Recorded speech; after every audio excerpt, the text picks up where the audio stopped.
Hello guys, in this video I want to show you how to solve a problem when you have water in your Ford Escape.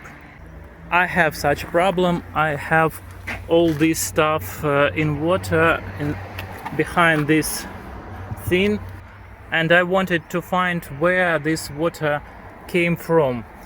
I disassemble all this plastic, and I found that water comes not from here, as I thought in the first place. After I look for help from a master, we found that water comes from here.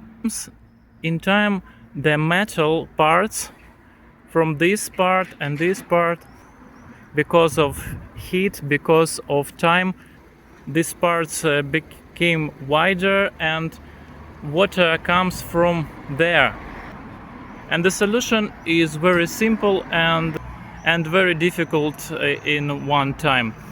We use the Germetic for front window and Germetize all this line. After that, everything okay. So maybe you will find another solution, less radical, but it helped. So subscribe for my channel, where I tell about problems of Ford Escape. In different countries many people use this car, and there are some problems with it, and we can solve it together. Subscribe, like and comment this video.